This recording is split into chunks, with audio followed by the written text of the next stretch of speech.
early child care centers recommend them blah blah blah for the actual software, and that child care center can get whatever discount blah blah blah. So now the parent feel like they get to enhance the child care center that they're at, and then it becomes awareness to more child care centers. Nice. That's true. Thinking all the different ways. I just gotta think of leads. Yeah. We're gonna be a smaller group because this is just a for-profit group. So we're just like gonna wait a few more minutes. But one of the things I wanted to know yesterday, I was like on my way back from hanging out with some friends, and I saw this group of runners on me, and I feel like you were one of them because they were all black. Every single one of these folks was black, and it was like 50 people running down the Lafitte Greenway, and I was like, I bet you Kwame is one of these people. Because Kwame and I, like, I don't know if we live next, like, close to each other, but, like, adjacent neighborhoods, like, where his office is. And so I thought of you yesterday as I saw these runners. Yeah, no, that I was actually going to be going. Can you hear me? Why is my mic? Yeah. Okay. Yeah, I was going to go to that meetup yesterday, but then I forgot I had a podcast interview at the same time, so I did not go. But no, that club, I worked with that club for about 3 months in 2024, basically from their founding to through the summer. Sort of at odds at the moment, but Are you? Oh. I think things are being restored though. Now that the founder didn't appreciate me and 5 guys that met there starting our own running group, like team. Competition? Okay. Yeah, no, yeah, but anyway, I think things are smoothing out. Okay. Well, just so you know, Aisha cannot join because her brother is graduating. And Justin just is delivering a keynote in Seattle, so he likely won't be able to join, but the rest of us should be here. It should be a smaller group. The first 30 minutes is really just prep. So since like Clement just got here, I'm going to start with the slides. All right. I realized he's doing a keynote? Yeah, Amazon asked him to like come and like do a keynote for like one of their accelerator programs. Oh, you know what? I talked to him yesterday. He did tell me he was flying out to Seattle for Amazon. I didn't know he was keynoting there. That's dope. I mean, this is what happens when like yeah. Yeah, you know what's funny? I was meeting with someone on this stoop, Greg, and we were in our meeting. He was like, "Hey, I want to refer you to this product. I don't know if this work with you, but it'll get you funded." And then he sent me a link to Condora. I was like, I know that dude. I was like, he's in our coursework. And this guy's all the way in New Jersey, so that's dope. That's great. That is. I mean, Condora is making its rounds. Before I continue, I just realized. My apologies. Does everyone know Brandon? Yeah. From previous Zooms. He's been on like a couple of weeks, I think. Yep, 100%. Yeah. Okay. Well. Great to see everybody. Okay. I'll take an introduction. I don't know well. Okay. Brandon, would you spend a few seconds introducing yourself? Yeah, 100%. Well, it's great to be here. My name is Brandon Parks, and I'm a new partner here at Camelback Ventures, and previously have a previous life working in venture capital for 6 years, working for a VC fund called Gangels, where we specifically invested in LGBTQ entrepreneurs and founders. Outside of that, I'm the CEO and founder of Parks Philanthropy, which is a nonprofit fundraising firm here based in New York City, but helping to support nonprofits nationally. So just really excited to be here and really looking forward to just learning more about each and every one of you and your ventures and really being that support system. Yeah, so Brandon is new, literally I think 2 weeks old. Like he just joined us, and so he is a fellow partner, like me. And so like he's just like getting the lay of the land, learning, getting into the flow of everything. Right. I think this is your second session, and so he's going to be here as the producer. I'm the facilitator. We have a second room made up of all the nonprofit folks. They are having their separate session. But I want to quickly go over the survey results, not of last week, because I realized I learned that we hadn't shared the survey link, but from 2 weeks prior, that go on about the funder, how to identify the right types of funding. So highlights, y'all love the breakout rooms for peer learning, and that's not surprising. But that came out very, very highly, so we're going to keep that going. You love Justin's spotlight also and learning more about Condora, so I guess we're going to have to keep inviting Justin back. And I'm I'm so excited to see like how Pandora evolves over time. There was some confusion over how to use the funder map, so I think I had cut down time on like, explaining that just to like fit everything in, but I think what I need to do is like put that time back in and like take other things out so there is more like spaciousness for folks to ask questions about this. Um, and Joe, like no surprise, y'all wanted more time with stuff. So thank you for that feedback. Actually, like so many of you provided feedback, like really like qualitative, like helpful feedback. I'm grateful for it. Please do the same at the end of this session. So this session is really all about engaging in meaningful conversations with funders that we've invited in and to receive honest feedback and strategic insights. These are not like, this is like today's funder roundtable. I know we call a roundtable, it's actually a series of one-on-one sessions, right? It's not about pitching.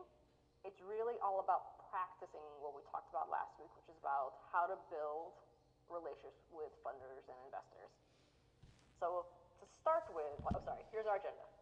For the first 30 minutes, for the next 20 minutes or so, like we're gonna just like prepare ourselves. Like we shared the preparatory materials ahead of time, like in Slack. We will share them again here. Brandon, can you share the prep doc in the chat? And then we'll have the funder roundtable. And then we'll have 30 minutes or so for like just a little bit of debrief and like any post-work courses survey. And so that's today's session. There's going to be a lot of movement. Like you're going to be in and out of breakout rooms, but you're going to have like, I'm hoping like really substantive conversations with like dope people who are all in the impact finance space. We purposely picked them because they represent different types of investors. So hopefully you get it, like they may not be in your particular sector, but they are definitely, like, I always say this, like a funder is more likely to connect you with another funder because funders talk to each other all the time. So see this as an opportunity, less so to like get a check and more so to like build your repertoire or your she said like she's there. funders in your Rolodex. And if folks understand that reference, good on you. All right, so what we're gonna do now, like I want you, if you haven't done so already, like draft your questions for the folks you'll be meeting with. If you have done this, review them, see if like you need to tweak anything. Thank you, Brandon. He just shared the funder schedule because there were some like shifts, like who could attend. Like you'll see a few tabs in there. The one you should just look at is funder roundtable, for-profit fund without Justin, because Justin will not be joining us today. And so then you'll see like who you're meeting with. You're essentially meeting with everybody. Though some of you like because like SK is Clement's coach. I was like, you don't need to meet with her. So you will meet with like one less person, Clement, but you get to meet with her every week. So it's fine.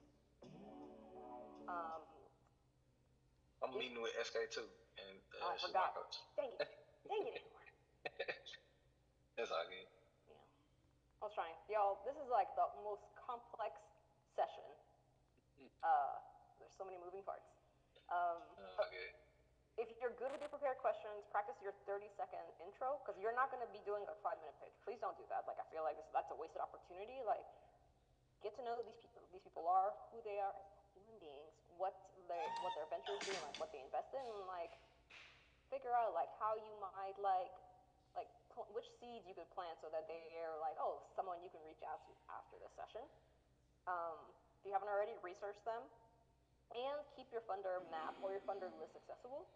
Because there are people who are like, oh, I want to be connected to these folks, and it's like, maybe they know them. So keep that list close by. This session is like, this portion of today's session is really about making you feel confident about what's going to happen next, like in the next portion. So just as a reminder, these are really quick one-on-ones. So once the funders come here at like 30 past the hour, they're going to do brief intros, and then we're just going to start putting you in breakout rooms. And you're only going to be in those breakout rooms for 15 minutes. And then we're going to pull you out at the end of those 15 minutes, and then we're going to put you in another one, right? And you're going to start over, and you're going to have like 6 or 7 of these. And so I want you to pace yourself, and like, if there's ever a moment you're like kind of feeling like you're in purgatory, like, where am I supposed to be? Don't worry, we will get you where like Brandon will get you in the room you're supposed to be at. Just a little patience. Yeah. This is your time, so like, Yeah. This is your Yeah, can you hear me? like responsibility. Yeah, what's the latest Saturday you could get them? Ask thoughtful questions Like- because you are in the driver's seat. The graduation starts at Okay. 1. Before we go so on, they, Okay. any but other any they, questions? like they So got like it. first thing Saturday at least, at the most, like 10 o'clock Saturday or some shit like that. Trying to get them to say tomorrow, but I'm guessing not. Yeah, I Just mean so you like know, 8 a.m. Yes, because go they ahead. got a For me, report for I like need 10. So if we're like going to sit down in that Yeah. format, I need okay. to switch Let me locations. see. I'll be on my phone What for they like can the do. next 10 minutes, Alright. so I can Uh, be at a more stable place for the one-on-one hot seats. So just to let you know, if I go silent, it's because I'm switching phone and I'm driving to a different location. Okay. Make sure to be here at like, because they're arriving at 12:30 after. That's Like, why I'm telling you now, so I can go Gotcha. do it. Exactly. All right. Okay, cool. Any other questions?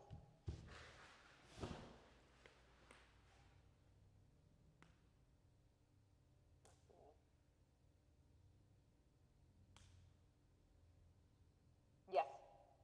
You are done a little earlier, Clement.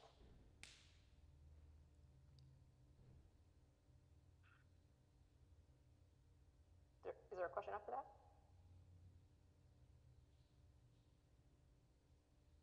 Oh, yes, we'll bring you into the main room. Yes, we'll bring you to the main room, and you'll like basically do like the wrap up a little earlier, which means you can like leave a little earlier today. You're welcome. Any other questions?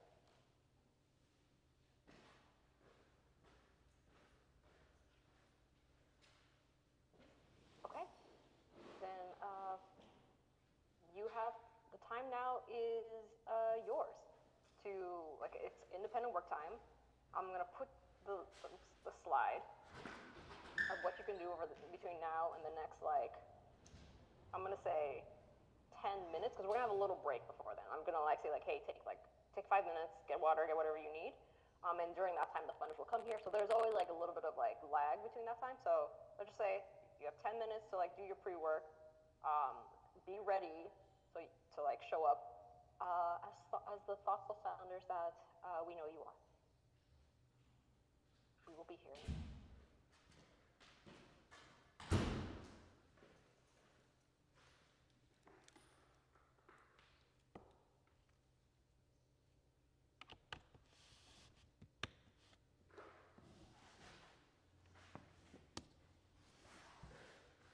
If it's helpful to anybody, Anthony from Bronze Valley is one of my current investors.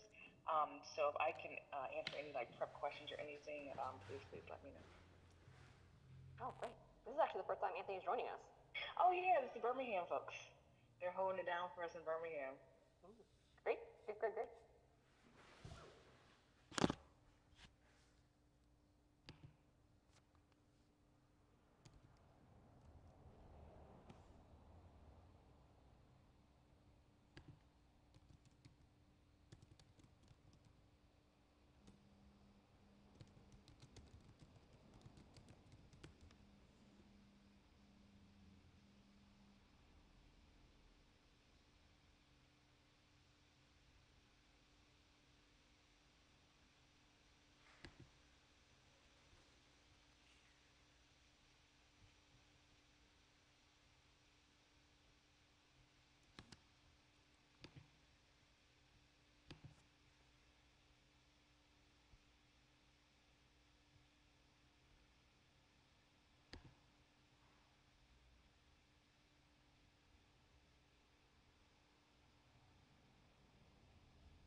you would like to take a break It's part of the vacuum cleaner. before the funders, right? They're arriving at 30. I don't know So yet. like in 5 minutes, but there will be like a little bit of like time for them to introduce themselves. They will only introduce themselves because we are basically like we've tried the thing where like everyone introduces themselves, and it takes way too much time, and then no one remembers, and then they end up repeating themselves in the breakout room. So the funders will briefly introduce themselves, but you will not. No, You'll I do so haven't. like in the breakout rooms.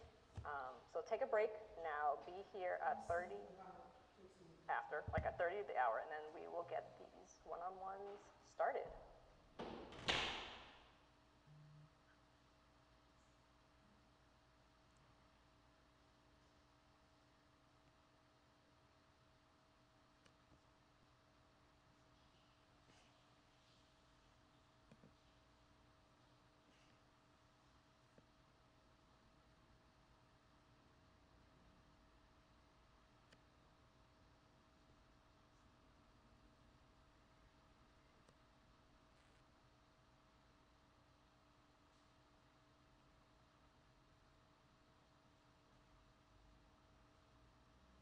You can ask about their fund thesis. Actually, like so this is a question from Dario. Like, these comments are just Q&A for our ventures. Like, no, this is an opportunity for you to practice establishing and building relationships with funders. And so, like, based on like your research on this funder's interests, the space is really up to you to decide like what questions you want to ask. But you are in the driver's seat. Like, they're not there to ask you questions.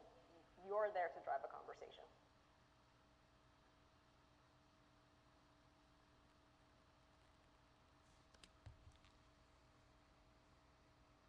Did that answer your question, Dario? By the way, I'm back. I'm good to go. Great. I wasn't gone, but like I know. I just needed my dual monitor, so I can like get my questions that I have, be able to do it there. Great. Okay, you made it. Welcome.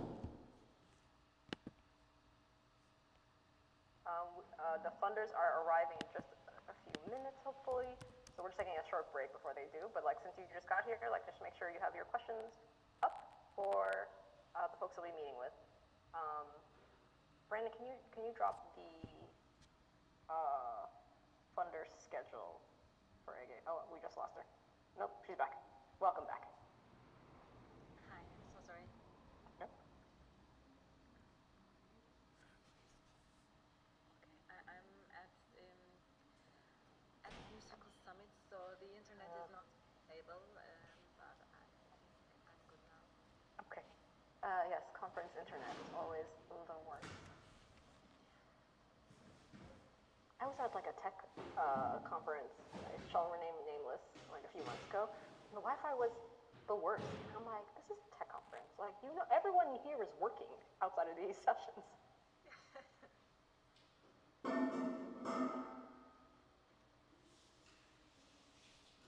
Oh, sure, Dario. Okay. I will. And Brandon, can you share the documents that you were sharing earlier in the chat? Yeah, 100%. Should I start letting the funders in? Let's share the prep documents first, so because then they'll be able to see them.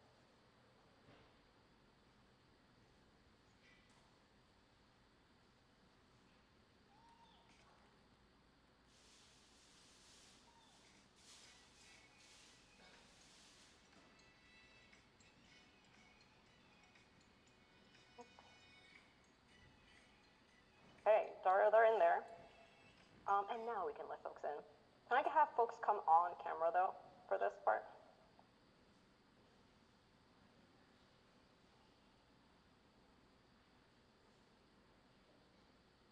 I'm going to decline SK's no ticker. I feel like it. Hey. Hello. Hello, Jason. Are you calling from Portugal? I am. How are you doing? Your life is magical. I can't complain. Yeah, because you did. You're upset. Hi, Dan. Are you also calling from Portugal? I wish. I'm calling from Arlington, Virginia. It's So basically the same thing. Yep, it's just exactly the same. Patrick, I know where you're calling in from, unless you're on vacation. I am in New Orleans right now. Great. And that actually is, I think, much closer to Portugal than Arlington, Virginia. Probably. Yeah, welcome. We're still waiting for a few folks to join us, but these are the founders that you will be meeting with. They're going to introduce themselves in the breakout rooms. But like you all know me, but I realize you don't know my new colleague, Brandon. Brandon, this is where you are in like the grand scheme of things. Yep. Do you want to briefly introduce yourself to the folks? 100%.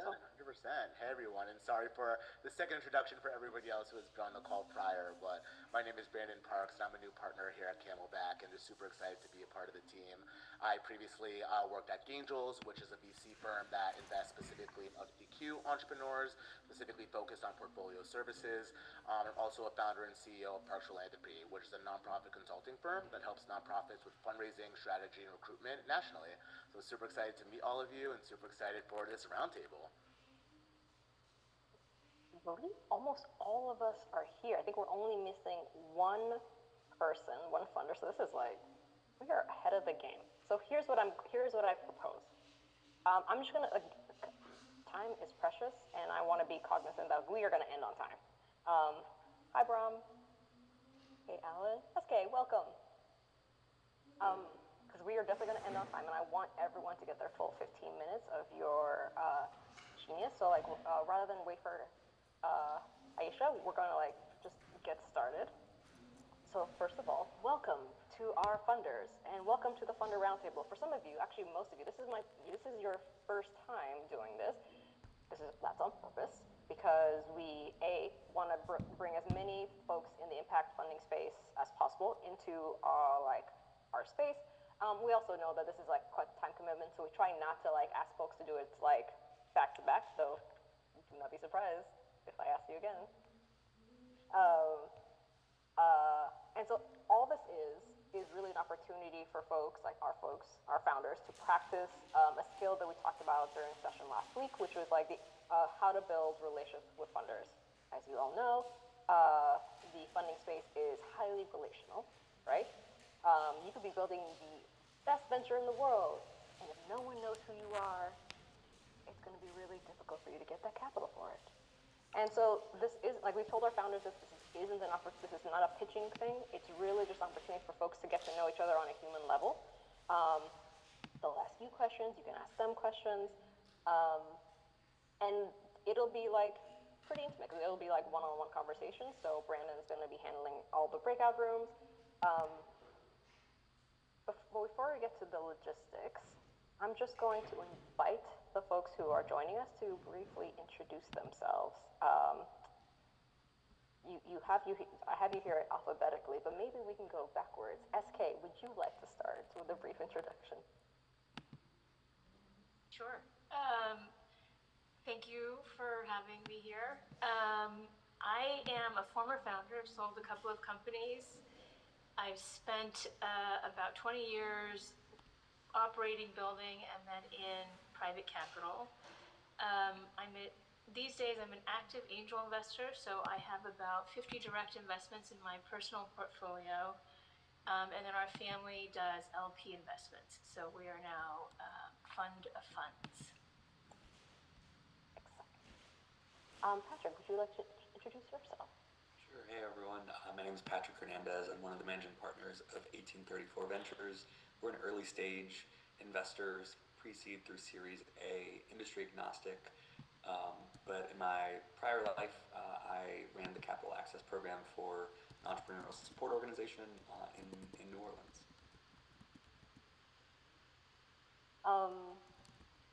So some of these folks, again, like have joined us before, but like Jason, you are an old hat. I feel like you're an old hat to this. However, please do introduce. You're new to our current founders. Hello, everyone. Good to be back. I am Jason Young. I'm a founding partner of Long-Term Impact. We are pre-seed ed tech investors with a focus on supporting ventures that may not be a fit for traditional venture, and coaching and helping them to get to sustainability sooner rather than later. Before that, I was also an ed tech founder and have been in the ed tech space for the better part of 20 years. Jason and I met at SoCap, and I remember like when you sent me the meeting request, but like you went with your venture name, and I was like, I'm curious, like what does Jason want? Like what does this Jason Young want to talk about? And then we just like dove deep into like alternatives to venture capital, and then ever since then, Jason and I have been BFFs. Dan, would you like to go next? Hi everyone, Dan Oliver. I'm an associate with Halcyon Venture Partners. We're a early stage pre-seed and seed fund that invests in climate, health, and what we call equity tech, so like social inclusion, fintech, ed tech, that sort of thing. We spun out of an early stage accelerator, same name, same focus, so that's kind of part of our background and understanding early stage founder journey. And then my personal background, I was a product manager at a software startup, did some entrepreneurship, and then now I'm here. Great.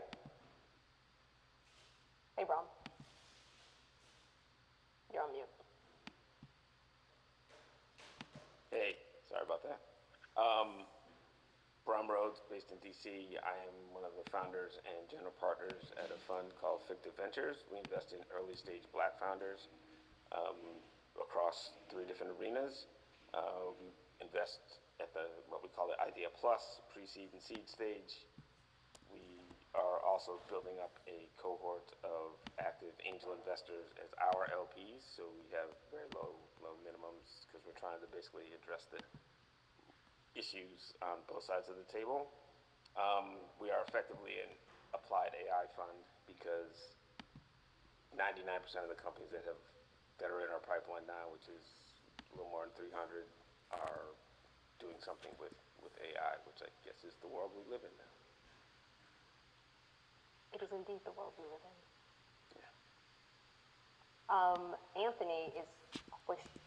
Hey, you're just in time.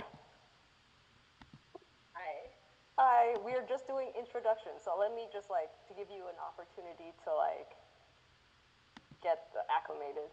Our founders will not be doing intros because they're going to be doing that in the breakout rooms, but we would love it if each of the funders here take an opportunity to talk about who they are and where they're coming from. So Aisha, would you like to introduce yourself? Yes, I want to make sure you can all hear me okay? Mm-hmm. Yeah, okay, perfect. Hi everybody, my name is Aisha Payan, like Salam mentioned. I am a venture partner with Hustle Fund. I've also spent some time angel investing in a lot of B2B SaaS, health tech, fintech deals, but I'm spending this next phase of my venture work helping founders that are particularly interested in expanding from the US to global markets, especially Hong Kong and Singapore, find their footing there. So that's a little bit about me. My background's in tech. I used to work at Amazon. I was there in product and sales in my early days. I'll pause there. Wonderful. Great. We're still waiting on one person, but again, in the interest of time, because I want y'all to have all the time in the world, for your one-on-ones, I just want to give you a reminder of the logistics. So even though we call this a funder roundtable, it's actually a series of one-on-one conversations. So what that means is Brandon is hard at work creating breakout rooms, and we're going to put you, each of the funders in, each of them, and then we're going to essentially rotate the founders across the different rooms. So investors, you will stay where you are. There will be moments where you might be all alone in your breakout room. This happens all the time, but I'll just say it. Please stay in your breakout room.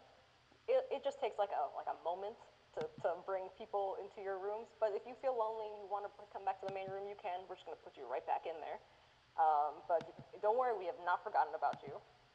There may be times where we will bring you back to the main room, mostly because of the numbers of founders and funders, you will have a break, and rather than have you be alone, we'll bring you back to the main room, but we'll do that for you. So these breakout sessions are 15 minutes. They are not long. Some folks are at the very beginning when we started doing this, they're like, that's more than enough time, and every time, it's never enough time. So keep that in mind.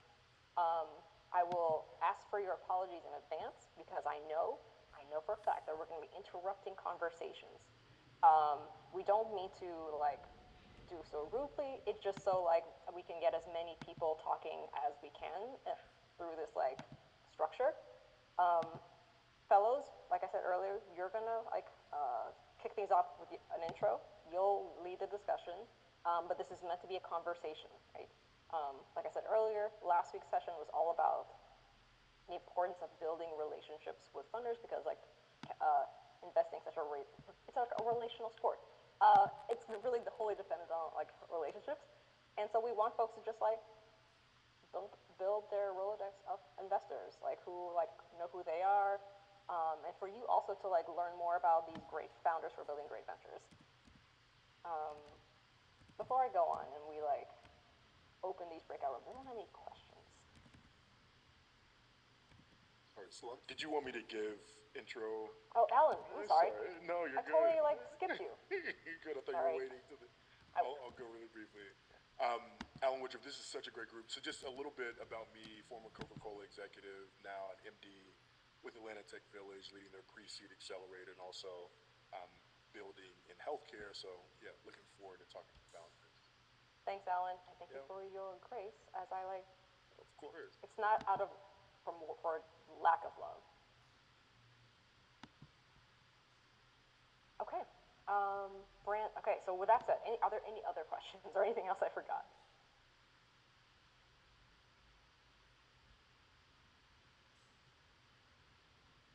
Okay. Then what I will do is I'll look to Brandon to open up the breakout rooms. Because Anthony's not here, actually, Aisha was supposed to like stay here because, like, again, like with the break.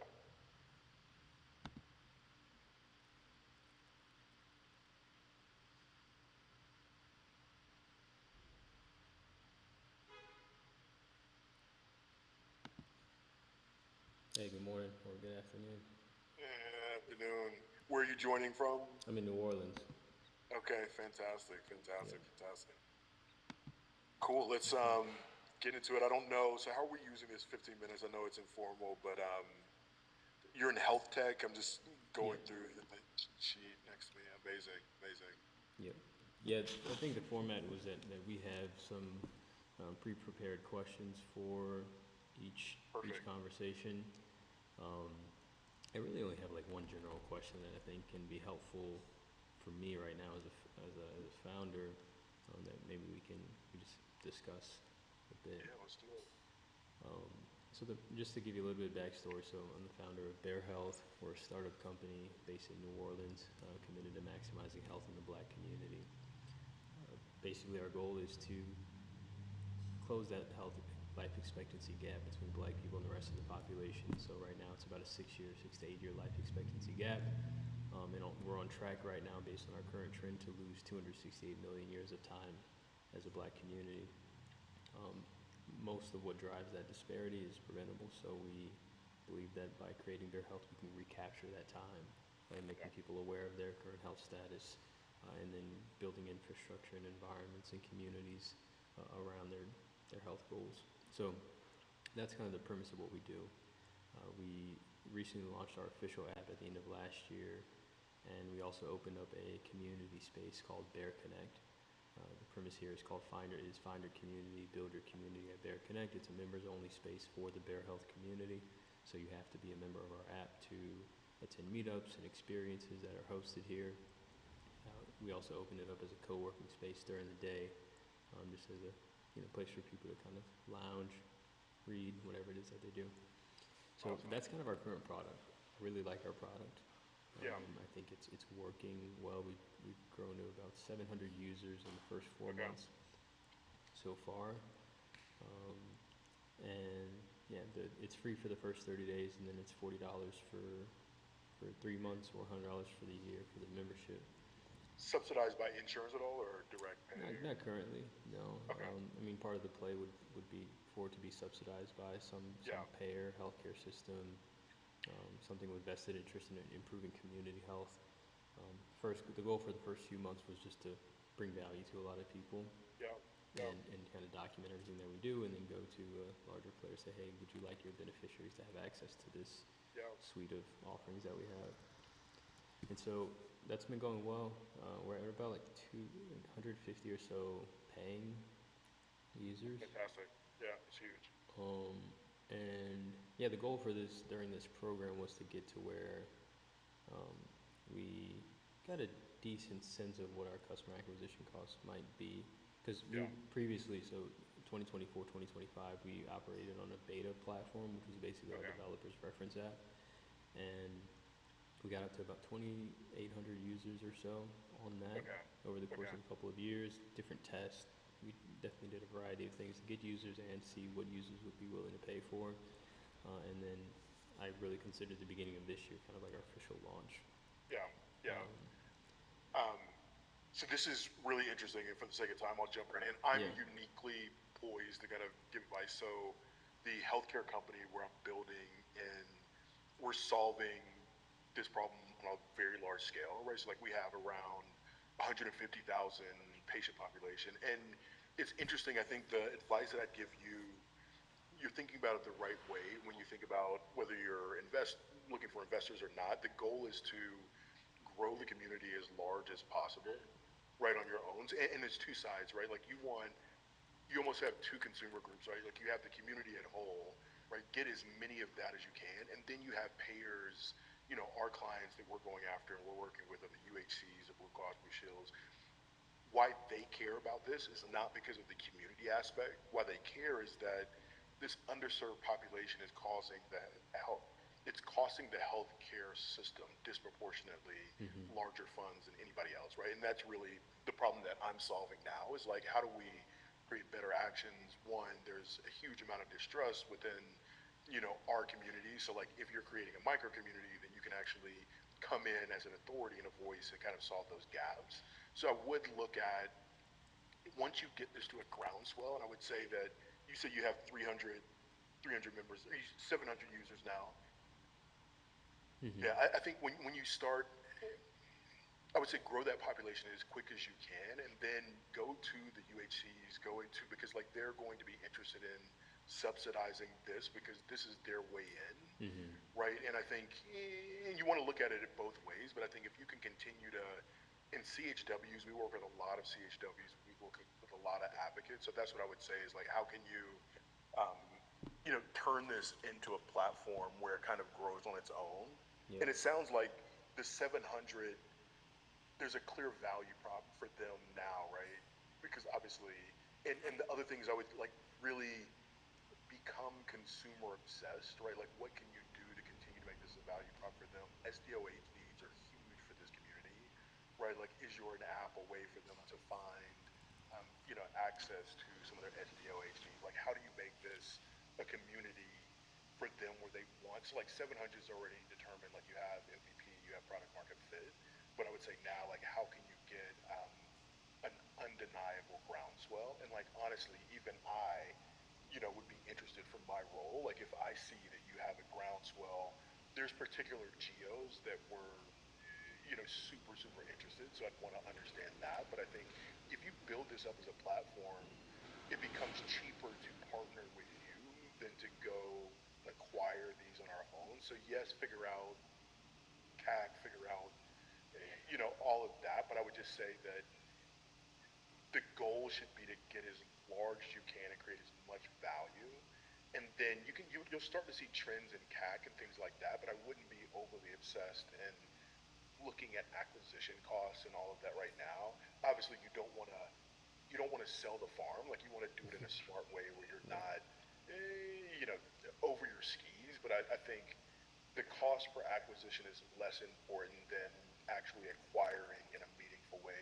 And daily active users, and maybe for you it's not daily active, maybe it's weekly, but like acquiring in a way where they're actually using the platform, because then you literally have a community and you can go to another community and kind of do the same thing. And so definitely like, get my information, because like I'm interested in it and happy to kind of talk through more. But I think you're doing it right, and like 700 is undeniable. Like, and especially if you have 150 that are paying, like that's huge. I do know this audience the wider that you get, just the disposable income to pay is less and less. So I think I'd love to see where it's subsidized by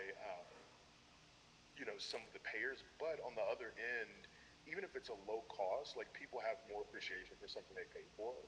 So like, there's definitely something to that. So like obviously you've created value. Yeah, and is your goal to raise, or are you trying to get to profitability and just trying to grow? Or is it more looking for? I mean, so these are some of the things that I kind of like been wrestling with as a founder over the past few years. Originally, once it became clear that traction was really the only thing that was going to be interesting to investors in this landscape, I kind of just like focused on applying to incubator and accelerator programs and just kind of stayed right there.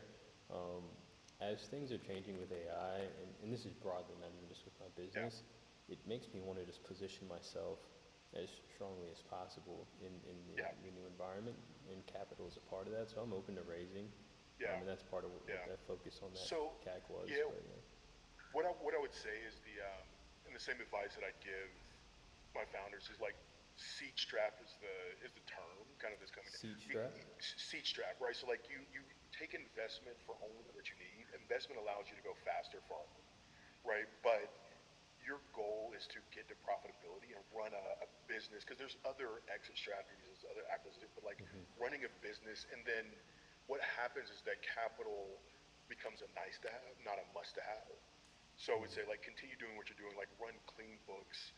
At some point, definitely look at, you want to get to profitability or near break even as soon as you can, and still look at, because taking on capital, right, like it's not debt financing, like you're literally able to get, but if you get to a larger, let's say that you get to, let's call it 3,000 members on the system, your ability to raise and your terms in raising are very different than they are now, right? So like that's the whole thing. It's like you want to get to the most advantageous. I do think everybody in this ecosystem should try to raise, because like money is there. Money will not always be there, right? So like you definitely want to raise, even if you're not using it, but giving away as little amount of equity as possible is definitely the goal. And to your whole point around AI, and it's hard with community-based or service-based, but like you have to have an AI narrative as part of your conversation, and think about it in a meaningful way. Like for you, is it data around these communities? Because right now, I have a whole insights team, right, that's building out kind of profiles based on demographic data. If you have a community, you are poised to get that data and insights on this community, which may send you to building out a team. So I would think about, how you can use AI. Yeah, so the main feature actually of our app is a health score. It's kind of like a credit score for your health, and so it's adaptive. It updates in real time based on different behavior changes in the user. And so we already have like automated visualization where the user obviously gets their individual health score, but then there's a population level score that we can stratify by different city states. Super dope. That's amazing, right? And that's I think something that payers are really interested in. And even like the other thing that's not talked about often is healthcare. Within healthcare, everybody's dancing around AI, but like most of the big payers are 2 to 3 years out in like really applied use cases. So like I'm pushing a team, like we're looking at applied use cases now. So like for instance, you're closer to the ground, which means you can move quicker, right? So like if you have data, SDOH needs, something that we're playing around with, in confidence is like once we get those SDOH needs, can we build an agentic layer that's actually closing the gap in real time, right? Like that's what it looks like. So that's like what I spent all day on that yesterday in my head. So like that's the thing, right? Like within healthcare, your whole point is we know that there's disparity, and your stat around the amount of years is like daunting, right? But like imagine if we can use AI to actually do something about that, not just like the visualization, but then we have this data point, schedule them with a PCP, schedule them with a preventive screening, schedule them with, an SDOA. That's a game changer, right? Like we can literally have the ability to impact. So I would think about that, and I know that's not like the primary driver of building the community, but I would think about that quickly, because that changes it from, being a 5 million ARR company to 100+ million, and even thinking about like exit strategies. IPO is kind of a thing of the past. Like, yes, it will happen, but like the goal is to build quicker than the big guys in the healthcare space, so you can become an acquisition target, right? Period. You know, so like that's what's happening kind of within the space is, you know, they're either dumping a lot of money to build, which is taking 2 to 3 years, or they're buying, right? And I think that's just something you have to wrestle with as a founder. But yeah, I've talked a lot. What other questions can I answer? No, I mean this was helpful to like hear what you're working on in this space and how you're considering AI. Like I had this idea specifically related to like the political climate called People OS, and just it's something designed to help us reduce our dependency on our current system, and essentially basically you would share your concerns or problems or challenges or something that you're trying to solve with the chatbot, and then it'll go out and create agents to find points of contact, send emails here, coordinate, and then bring back a actual or the work done. You know. That's the experience. So I may layer that into our chatbot on our current app as a way to start specifically with. Yeah, and to the point of like being customer obsessed, like you have 150 paying customers, right? Like that is the best focus group that you can get, right? Like find out. That's the other thing is I think a lot of players in the space are kind of building for what they think the ecosystem needs. This is a very different demographic, right? Like we're talking about underfunded, underrepresented, low-income household, there's some aging population. So I think any idea or any innovation, like bounce it against that group, right? Like have a focus group and find out, like, and that will be a game changer because most people are not doing that. So like if you can build technology or offerings that really are catered to what the audience needs, then it will change a lot, right? So like happy to stay connected. The work that you're doing is definitely important. There's other people that are going after it, but I think it's interesting that you've already. How long have you been at this, or how long has it been like live in this current version? 4 months. Yeah, so 4 months. The fact that you've gotten such a groundswell, like that's phenomenal, right? Like, yeah. So love to stay connected and however I can support. Happy to make introductions all the time. Sounds good. I appreciate it. All right, man. Great to meet you. Yeah, peace.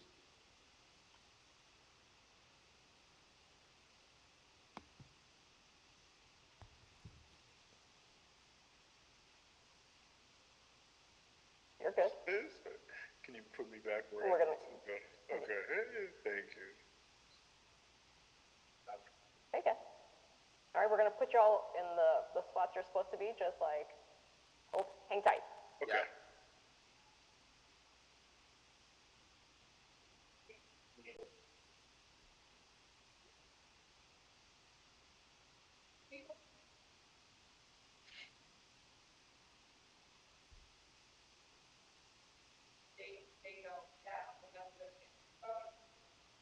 There you go. Please hold while we put you in the right spots.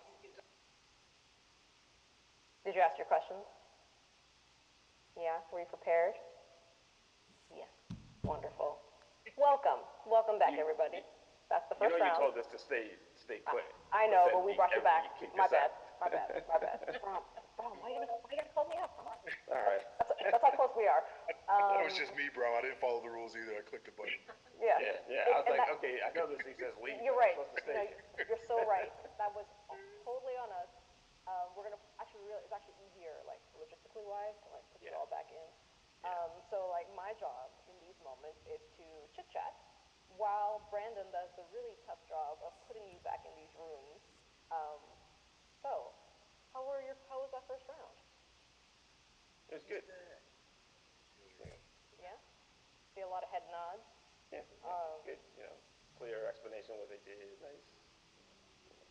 Great. I neglected to mention, so I'll say it again while Brandon's in these rooms, is that we purposely picked a nice mix of investors here. So you have like traditional like impact VCs here. You have folks more so on who are VC scouts or scouts. You have folks who are like representing angels. You have folks that are representing like non-equity type, like folks who like traditionally don't do equity deals, like that's on purpose, because like as we talked about 2 sessions ago, it's really important to be able to like identify the right type of capital for your ventures, and we wanted you to like just get a sense of like, hey, there are different actors in the space who are all like channeling different kinds of capital, and we were hoping to like, that's why we brought all these different types of folks in here.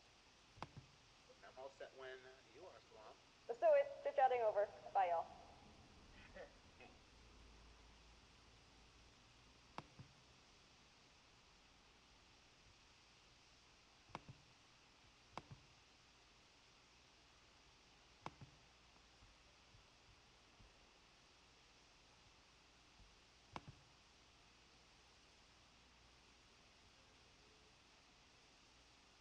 Hey, Patrick.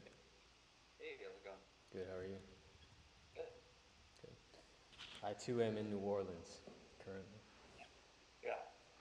I saw you on the Camelback panel at Noe. Mm-hmm. Got it. Yeah. Well, good to meet you. Yeah, you as well. So, I really have only one general question right now as a founder. Try to limit the number of things I'm thinking about, but I always fail at that. But the main thing that I'm kind of wrestling with, and it's not necessarily like a direct fundraising question, it's really related to AI and the kind of internal pressures that I feel on a regular basis to kind of like keep up. Basically, our product, the way that it's set up, we outsourced our development to a white label company, and we spent the past 3 years building a relationship with them, and they've invested significantly into our company, supported our work in many ways, and then 4 months ago the world changes with coding becoming commoditized as soon as we launch our official app, and so I had been feeling that internally, like intuitively, I'm like, I feel like I should be taking control of some element of my technology given what's available now. However, how are they going to receive that? Am I moving prematurely? Right? Is this not really where I think it is right now? So I've been educating myself a good bit. Watched the AI Ascent conference put on by Sequoia, and coming from the folks at Anthropic and whatnot, he said that he's coding like 100% of his code now is written by AI. And so if he's doing that, then maybe I'm not completely premature and at least wanting to be involved with it. And he said everybody on his team is coding now, and like no matter their role, they're coding all day. And so, there's a major pivot that I'm working through right now, which is, again, I asked our developers I want an experience where I can update my user experience in relative real time. I didn't say, hey, I need you guys to do this specific change and so forth. Like I was like, this is the experience that I want. Can we deliver this? And the response that I got was more or less like, it's easier to go from 0 to 100 with technology or with what they've built. And one particular aspect that I want to change is like having auto renewal subscriptions. That's not typically how they build their product. And so it'd be kind of like a customization on the white label, and maybe they can have it ready in the next build or the build after that, which is pretty much toward the end of this year. And it's like I don't have that kind of time. I have 700 users that if I had auto subscribed them when I first, maybe 75% would be paying still versus the 20%, And so just navigating internally this desire to shift where what controls the product. So, and just AI in general. Yeah, it's a good question and certainly a real, it's certainly a reality, I guess. You said that are they invested in the company? Did you say that? They are. Yeah, they have 1.25% equity. Okay. Okay, so they're invested, but yet don't really have the right to have a major voice. And so it's certainly something where you don't want to like throw away that relationship. but I think you need to ultimately, do what you think is best for the company, because you owe that not only to them but to any of your other investors. Um, and so I think it could require some pushback, um, with them, and there's a way to do that gently, but um, particularly if you make the business case for it, and say, you know, I this is what I believe we can grow in revenue, and how that will, and missing out on that not only for the next several months, but where that will put us potentially behind other competitors or other products. That's gonna, it's quickly, everything's quickly moving right now, and so um, yeah, I think trying to involve them in the decision in that next step, but at the same time not solely taking like you know what they respond um, as what you have to do, just because I'm sure that it's a scary time for them and for their company. They probably see themselves getting either quickly or slowly becoming irrelevant. Not to say that they are completely irrelevant, but I'm sure it is overall, not even just with you, but with a lot of their customers. It's affecting their top line. Mm-hmm. Yeah, 100%. Have you experimented any with like with coding, on like AI coding on yourself by yourself? Yeah, I mean that's part of where a lot of the urgency is coming from. I mean, I've built a few tools now. I actually have a challenge for myself where I'm creating one tool every week using AI, and so yeah, I've already built out kind of like my vision for the new product. I mean, I'm probably just going to ship it. It would be under a new part of our brand called Bear Connect, versus compared to Bear Health. The main thing that I'll have to really be concerned about as far as like migrating is within our contract, like what is permittable, like what features and stuff like that. Yeah, and so that's just a conversation with them and reviewing of the contract. We owe them $100,000 on our contract. It's a 3-year deal. But to me, like paying that is in moving on is worth with the opportunity that's right in front of. Yeah. And so, yeah, I've experimented quite a bit. I mean, that's what I've spent most of my time doing in the past 45 days. Yeah.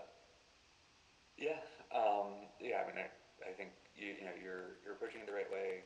Check out your contract, see what options you have, even if it's. I mean, I don't know that you would necessarily want to go like early termination fully. It could be renegotiating it with them, because they're probably also worried about just completely losing you as a client. But yeah, particularly since they're investors, I think it's making the business case, making sure that they understand that this is that speed is what is necessary for the business, and figuring out how they might be able to even reapply their scope of services to this new landscape, and so still stay relevant, but do it in a way that it's not just appeasing their old way of doing business. Mm-hmm. Yeah, that was my thought. Like when I first again started experimenting with it and saw what was possible, I was like, I really need to talk to them because I'm looking at my old product and I'm looking at this new product, and it's like I feel like this one's better and a better experience, so on and so forth. And then so that's where I landed on like this is the experience that I would like to have. I don't know if this is something possible or available currently with you all, but this is the experience I would like to have. So we had that conversation. Following that conversation again, mainly when they said it's easier to go from 0 to 100 than to like go in and modify, that really made me think like, okay, well, I'm gonna go from 0 to 100 then. We then had another conversation with another fellow here, and he said that, you know, well, why don't you like try to see if they'll let you have access to like their GitHub, and you know, code with Claude, and then he goes in there and, you know, modifies it in the way that you want, and see if that go, you know what I'm saying? Because and then that's to your point, like seeing if there are ways to rearrange the relationship or rearrange their scope of work to where it fits the current moment, you know. I think that would be wise on their part. Yeah. Yeah. Yeah, because their IP really is this health score algorithm. What do you think, like, so they have this health score algorithm. It is utilized by, like, you know, a few dozen insurance companies throughout the country, few grocery chains, and so on and so forth. So they have this, you know, IP element, but like, do you think that that's even going to be significant? Like, once these AI models can just create, you know, health score algorithms, you know, like. Yeah. I don't know that it'll be significant. It's also incredibly, like, even if they like created it, it's one of the it's one of the hardest things to actually like patent. So I highly doubt they have a patent on it. So while it might be theirs, it's probably not defensible. And yeah, to your point, I think AI would probably just create something similar but different that serves the same purpose. Yeah. Crazy times. Yeah, for sure. Yeah, I mean, like, really what we're seeing, and anytime we're looking at a deal that where AI is a significant component of it, we're looking to see what kind of data moat they have, because that's the only defensibility there is. Data moat? Yeah. The only thing defensible you feel like right now is data. So I mean, yeah, I mean our focus on the Black community and being able to gather data there for a variety of stakeholders is, I think, you know, our ultimate opportunity, and just like just brand, you know, for the community that we do build with our platform. I mean, I just feel like everything else can be replicated. Yeah. Pretty much. Crazy. And I mean, yeah, like that's of course oversimplifying a little bit, but things are, yeah, like you said, things are changing really, really rapidly, and it's so yeah, so you got to figure out kind of how quickly you need to move and make sure that you're moving at that speed. Okay. Yeah. So how quickly do you feel like things will be phased out from the old software model and into the new one?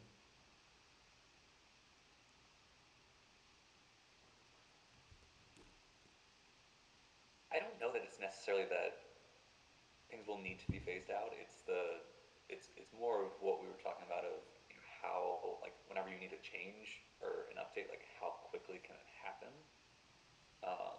Like I think if something is working just fine, I don't think it's necessarily going to be obsolete.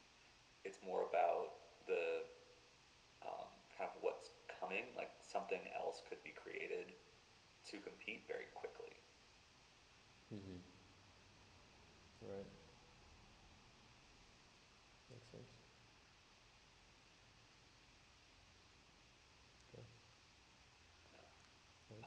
Anything else I can tell you about, or we can kind of workshop? Yeah, I mean, no, that's the main thing.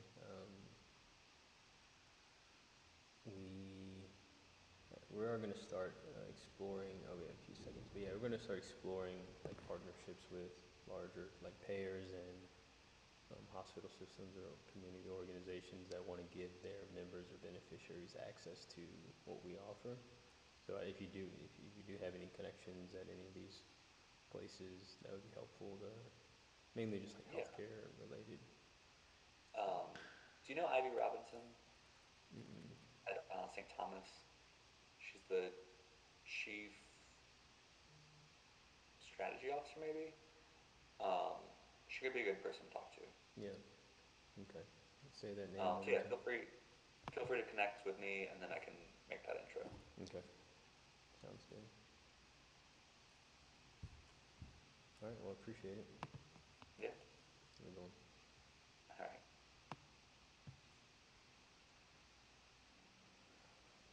Hi, Liana. Logistically speaking, I realized, it's actually easier for us if we bring you all back. So, Brom, before you say anything, we changed the rules. We decided we were going to bring folks back and then, recreate the rooms. So, while Brandon is doing that, I wasn't going to say anything. No? Felt this. I'm just going to let you Felt do it was coming.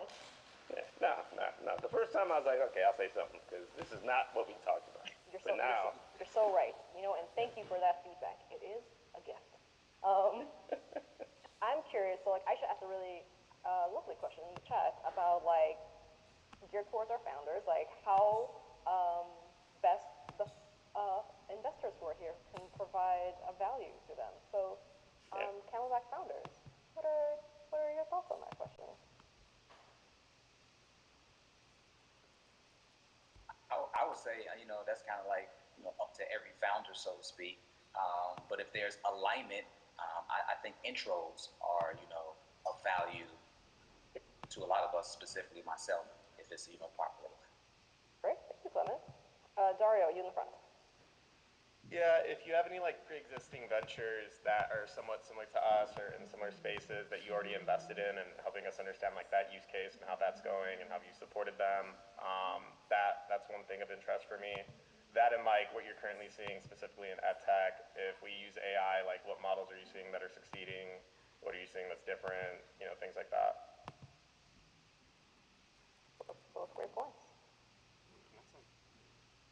Everybody good, or is there another comment? Awesome.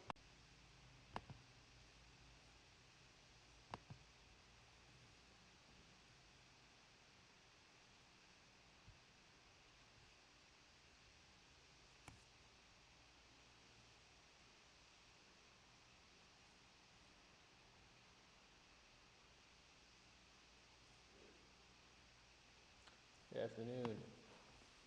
you're on mute. Oh.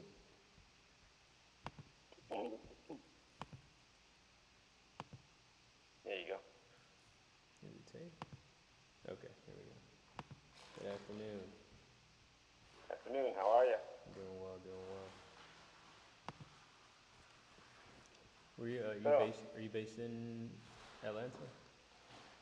No, I'm in DC. DC, okay.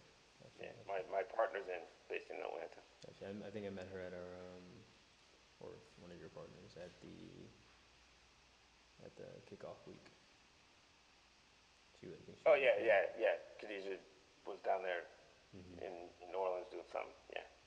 She tends to be our kind of on the road, out there person, and I am much more of I run our virtual events and behind the scenes stuff. But she's the extrovert on the team. So. Got it. Well, it's good to meet you. Yeah, great to meet you. What you working on? I'm building Bear Health. We're a startup focused on maximizing health in the Black community. We have an app that gives individuals a health score, kind of like a credit score for their health. And we build a platform that helps basically people elevate their health score, primarily focusing on community experiences built based around the app. So not only do we help organize people around these things, but we're tracking the impact of all of the different interventions that we roll out. And then we build this data set that we call the Black Electronic Health Record. So it's a real-time database of all Black health insights that we use to inform and drive community health solutions across the country.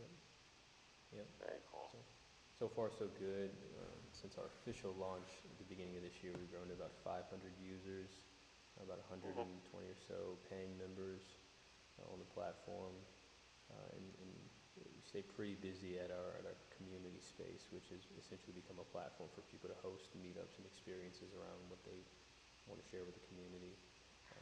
You basically have to be a member to be a part of anything that we do here.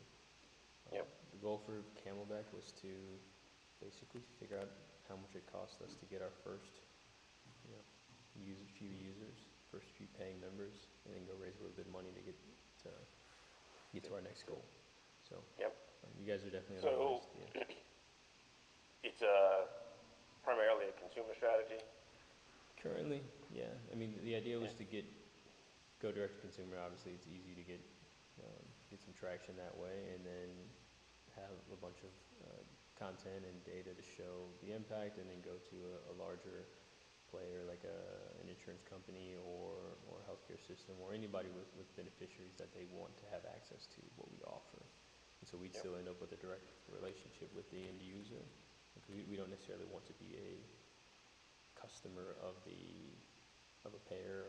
We're building technology and solutions for them. We want to deliver what we deliver, and then if they want their beneficiaries to have access to what we offer, then they can subsidize. Because a lot of the healthcare systems, they're like, here's a subscription to Noom, kind of thing.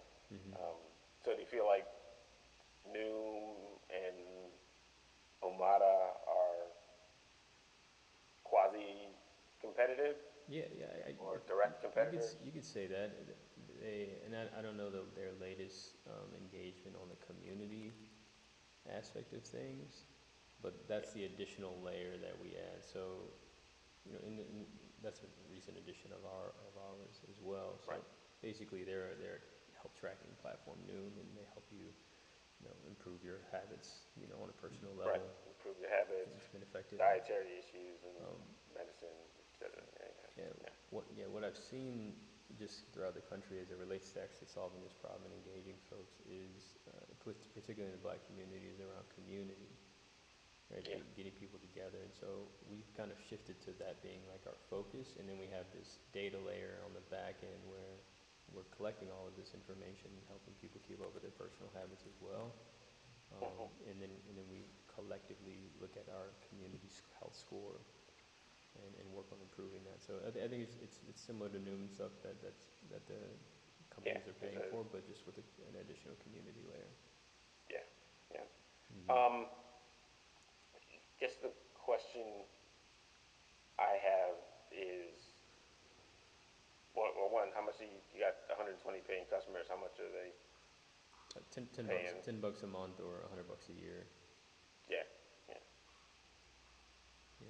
Generally in the affordable range. And you said, through your work during the Camelback setup, one of the questions for you was to figure out how much it costs to acquire those customers. Do you have one of those figures? I have some data. We spent about like $1,200 in ads, and got to these customers. And just to nail it down a little bit sharper, some of the customers were carryover from our beta version. So I don't necessarily count them in this kind of like cohort of testing. So within this cohort of testing, we've got about 40 paying members. We spent about $1,000, and so it's costing us $25 a head. Yeah. So I'm not super excited about it, but actually it's not terrible. Yeah.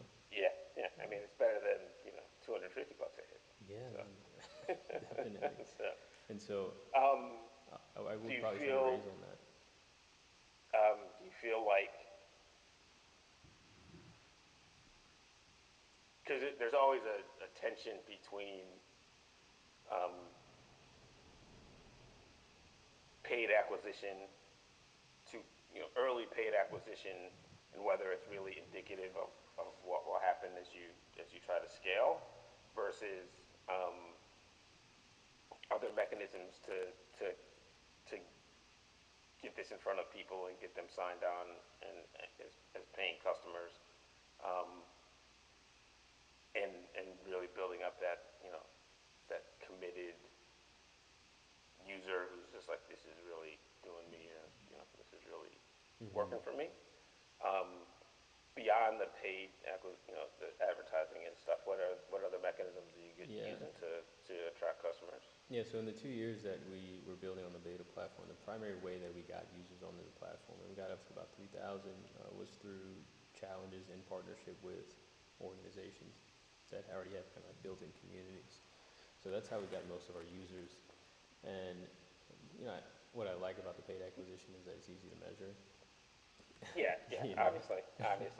And so that's part of why I picked it, but reflecting on these past few months of doing the paid acquisition, it's reminding me of what has already worked for us, and I should just focus on that. Yep. In consideration of like partnerships with, community health sectors and things like that, that have the population of patients that you're looking to serve. Yeah. The main thing is going to be finding funding, depending on the type of community organization. Like, are they going to have the capital to subsidize the user cost? Now, they don't necessarily need to subsidize the user cost, but just to promote. Yeah, some of them might be able to cover some of the costs. Some of them will just be like, look, we'll just partner with you, and we're going to basically push this out to our community just to say, here's something we recommend, or here's something that's available to you. Just essentially that's, advertising, but it's free. Same kind of thing. And there's a channel, you can still measure that and be like, okay, these people, here's where they came from, here's the referral, et cetera, et cetera. You're targeting a particular population, and the advertising path, the platforms they're never optimized for your success. They're optimized for theirs. So it can be challenging, especially as you grow. But look, I think the problem is real. Is there any thought as you kind of see the future expanding outside of the Black community and just kind of minority communities in general, or not with this company, no. I plan to expand vertically and offering more services. So one way that we expanded this year was opening up this co-working / wellness center, which has become a place for people to gather and oriented around health. And I think I could see us opening more of these like throughout the country. Yeah, and that was the first thing that popped into my head. I was like, this could be, these could effectively, to a certain extent, be your own little community health centers. That's to a certain extent, depending on the types of services that you want to provide to them. But and having if the community aspect is a big part of of the value that you're trying to foster, and to the extent that helps with addressing not just the specific health issues, but like the social determinants of health and stuff. I think that having place-based community is that's pretty valuable. That's been my biggest kind of insight over the past few years in building this. So my background's in public health. I got a master's in public health with concentration health equity. And as I started the company, it was very tech forward. But then as I'm building the company, I'm really recognizing where a lot of the value that people are getting is in community around health. And so now we have a space. Yeah, that's nice. I know we're short on time, but you can, get my info. I'd be happy and interested to chat some more in depth and see where I can be helpful. Sounds good. Appreciate it. Very cool.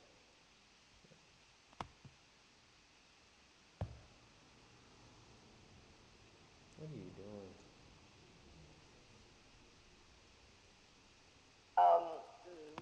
Hello.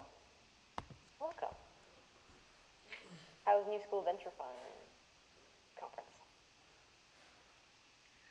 It's good. Great. Are you sure that was 15 minutes? Are you sure? It was actually like a couple minutes less, and hear me out. One of our funders has to leave after this next round, and I wanted to make sure that he had at least the opportunity to meet with because I want all of it to meet with as many people as possible. maybe I should have said this at the beginning. Consider this more like an amuse-bouche, like a little appetizer. This is not the full relationship. This is like, hey, should we continue this like 15-minute conversation and maybe make it a 30-minute conversation in the near future? That is what I'm hoping this is. And I also want y'all to talk to as many people as possible. And that is why I'm doing this. I'm the ruler of this domain for today. We need about 2 minutes though. Oh, thank you, Clement. Also, thank you for your feedback. Also a gift. You know it doesn't matter, because no matter how long they give you, they're going to cut you off mid-sentence. That's also correct, Brom. Thank you. That is so insightful. It's wonderful. To the next. Yeah, for all of you, this is Alan's last one-on-one. Cool. See ya. Bye.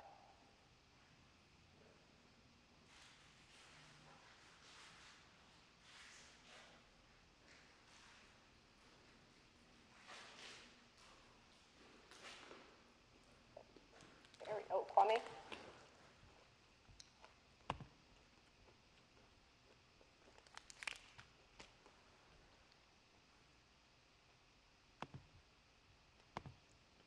Hey, Dan. Hey, how you doing? And Kwame? Yep, Kwame. Kwame, nice to meet you. You as well. Happy to take this. It's gone different ways, so whatever's most helpful for you. Yeah, I basically have been wrestling really with one question. Okay. It's obviously related to AI, as all things are right now. Yeah. But, I mean, I've gotten a lot of it answered through these conversations, through some YouTube videos and whatnot, but I like to collect as much data as I can on what's going on. So, basically, I spent the past 3 years building a relationship with a development company. They've invested significantly into us, supported us in many ways, believe in us, and all that. And then we just launched our official app at the end of last year, and then we didn't really start promoting it until the beginning of this year. And super excited, everything's growing. And then 4 months ago, vibe coding came, and all of a sudden I can influence my user experience in a way that I couldn't before. Now that's not available right now to us through our developers. That's not something that they like an interface that they offer. And part of the challenge has been just that we were kind of like limited in what we can do as it relates to our user experience, because it's a white label situation. Any unique design is like a custom request and so on and so forth. So yeah. I asked them last week, because I've been feeling like that the pressure of like I need to be able to keep up with the value that people are going to be able to create with this.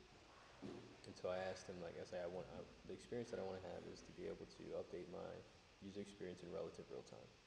Can we deliver on it? Can you guys provide that experience? And the response was more or less like, it's much easier. Sorry. It's much easier to go from 0 to 100.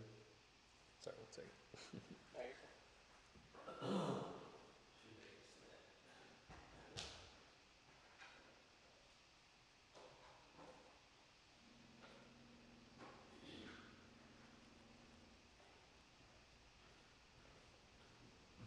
Yeah, so basically it's much easier to go from 0 to 100 than, get in there, play around with the current build and all that.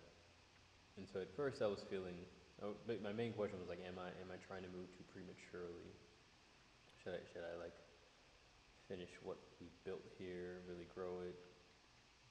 Don't feel like the entire world is moving into vibe coding today and everything else is obsolete tomorrow,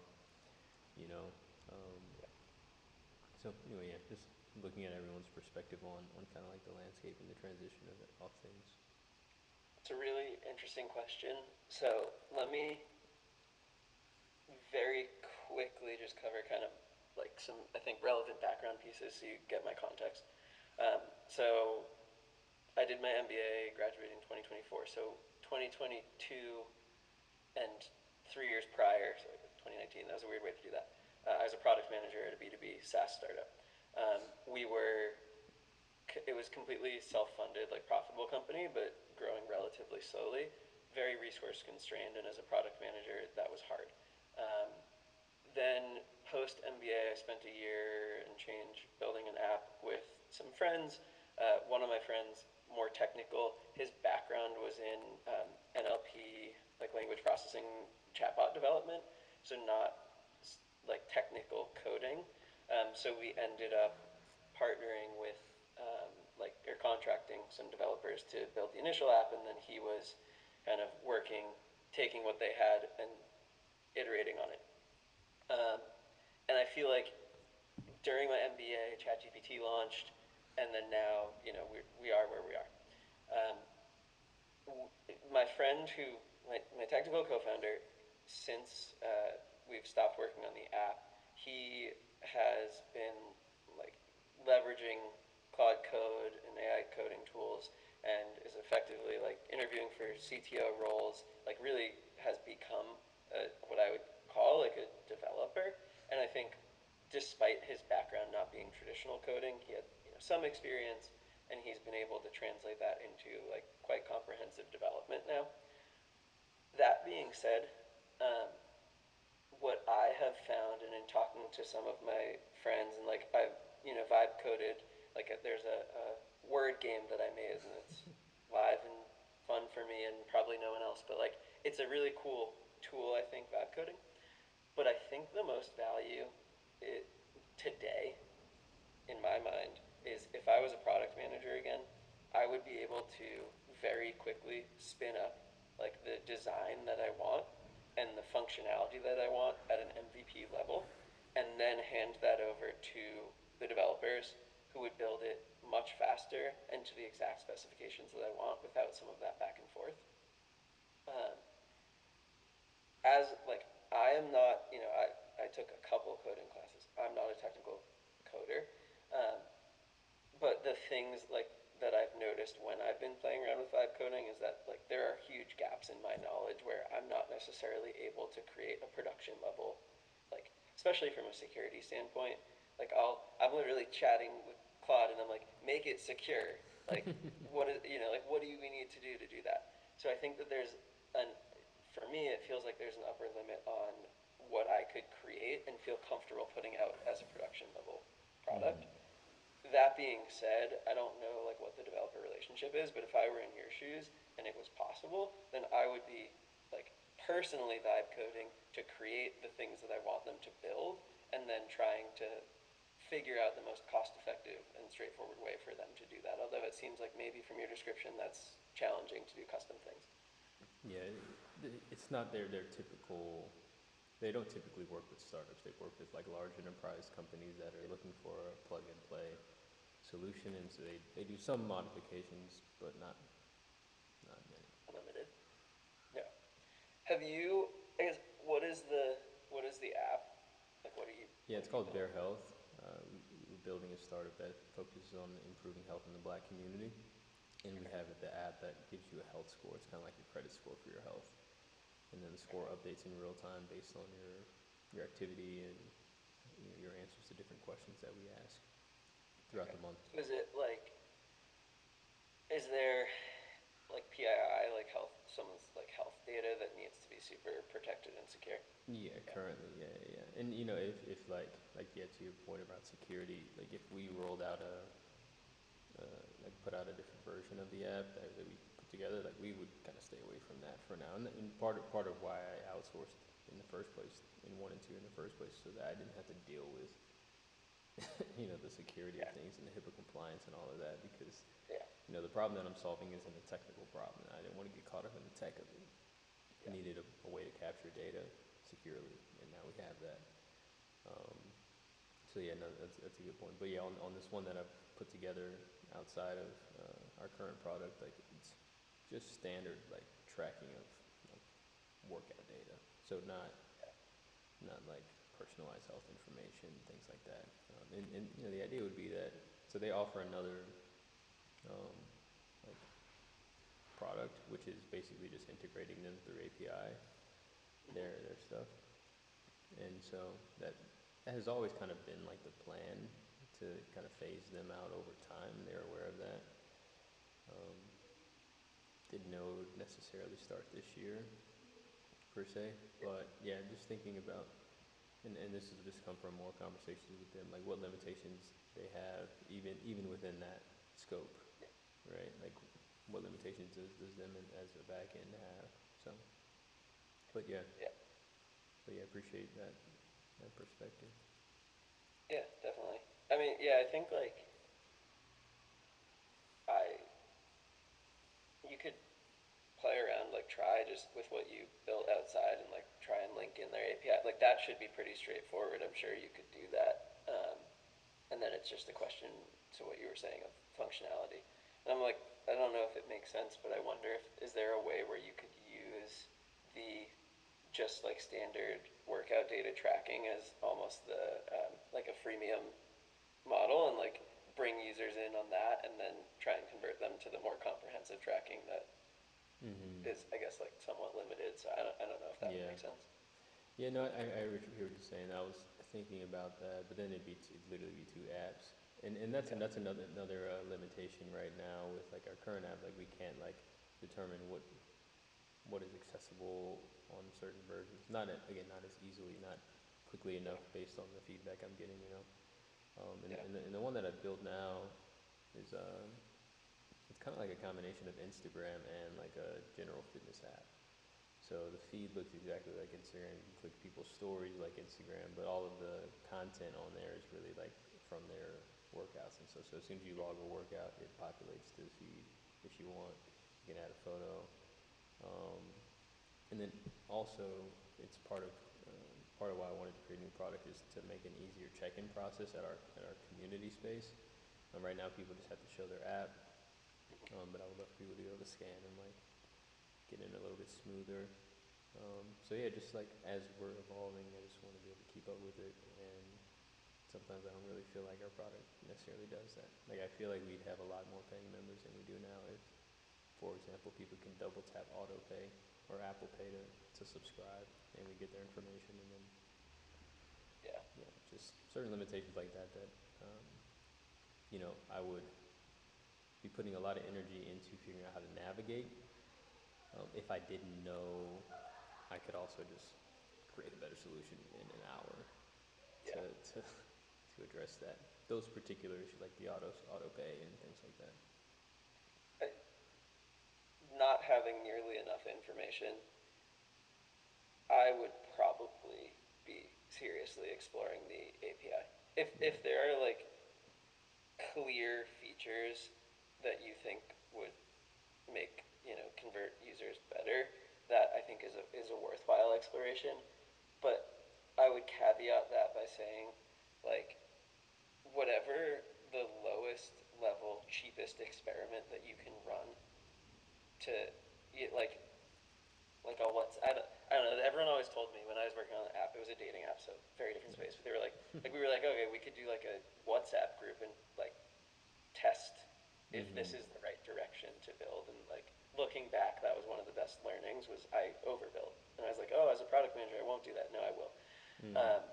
So I think like before you invest heavily into switching and rebuilding and using the API or whatever it is, like find a way to test double tap to pay on your phone. Is that going to convert more users? And like you might have to be creative about how you test that, but if you can find ways to do that, I think that would help make the decision a lot. And like define the experiment, the metric, and then track that over time, like do sprints or something to test that. I think that would be useful. Yeah, appreciate that. Will do. Well, good luck with that. It's a tough decision. I don't envy. Yeah, thanks.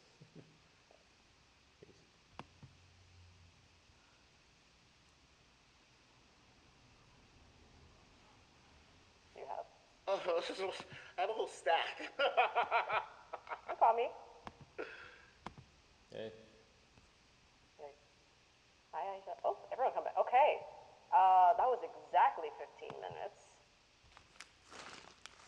To the dot. No, that felt long. Oh, I'm sorry. Was that too long for you, Mr. Rhodes? That is fine. While Brandon resets the breakout rooms, I would like to say a hearty thank you. Wait, did we already lose Alan? No, I'm still here. Oh, okay, yeah. sorry.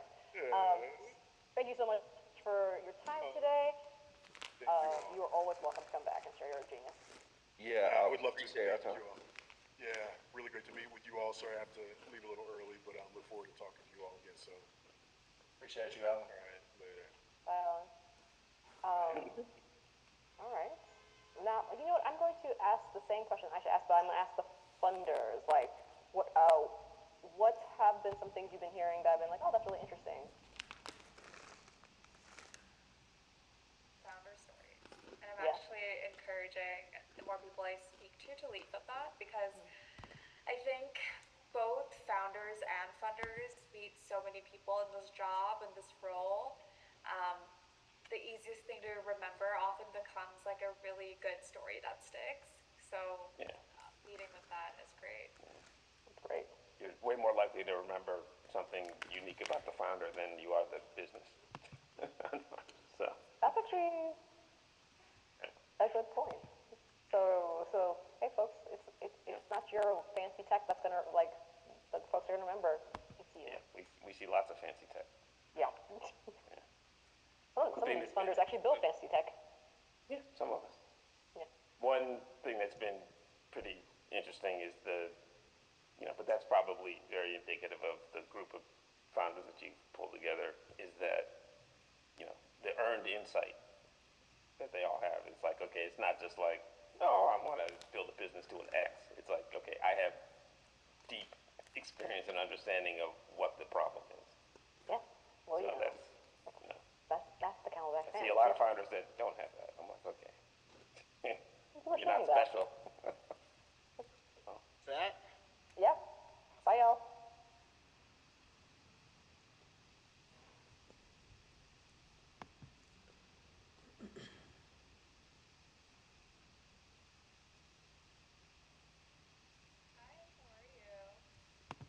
I'm good. How are you? Good. How do I pronounce your first name? It's Kwame. Kwame? Okay, nice to meet you. You I'm as well. Aisha. I know I did a mini intro before, but I'm happy to go over it again. Yeah, sure thing.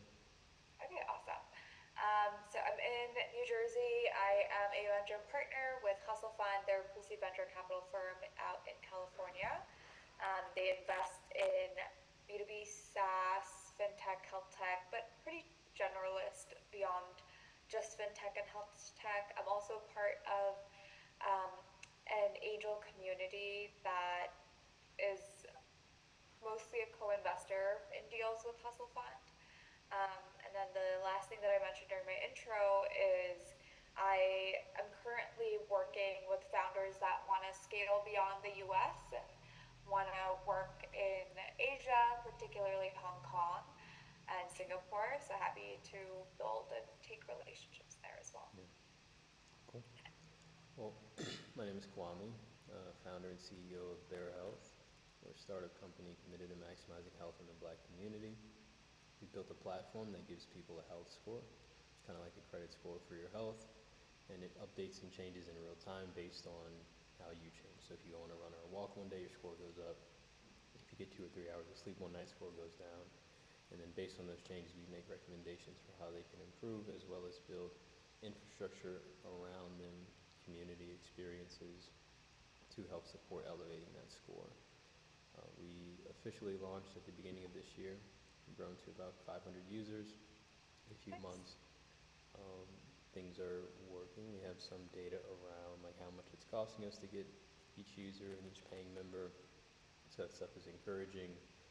And the main thing that I'm facing right now is just, and then I've more or less asked each investor today this question, it's just like their thoughts on the landscape of AI, specifically with software becoming, or the development of software like changing, right? So 4 months ago, the models are starting to be able to build, software products, in days.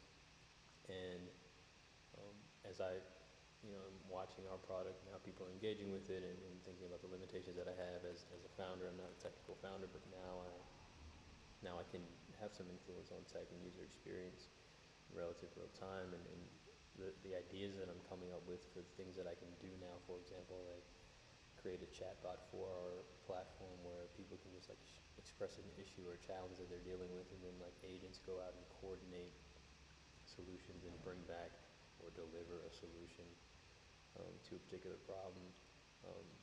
Just thinking about how quickly do I move on when my mind is starting to think is possible, and how quickly will current like systems and ways of thinking become obsolete, like in your view, like what does that timeline look like? Yeah, first of all, I think that's such a great question. And I think with AI and the way that this is like every single conversation, whether it's personal, professional, any conversation I have, I feel like we're talking about AI. The way that it's moving is literally the speed of light, and I think it's adapting, it's changing. Haley Bryant, who's a partner at Hustle Fund, did this great post on is it still possible to build moats in software? And that's really referring to like what's your unique competitive advantage, which I think, Kwame, is what you're kind of getting at. Like, how do I stay competitive? How do I have an edge over other founders if software can build what I'm building? So I recommend checking that post out, but the short answer, that's my personal opinion. I think the way that investors are thinking about technology and competitive edge is no longer through a technical moat, which used to be the case, which absolutely I think you could have patented software and that could be what got you from point A to point B, and you can still have a patent, you can still, get your copyrights, but that's not necessarily going to be how you get leverage over another competitor. That I think becomes your distribution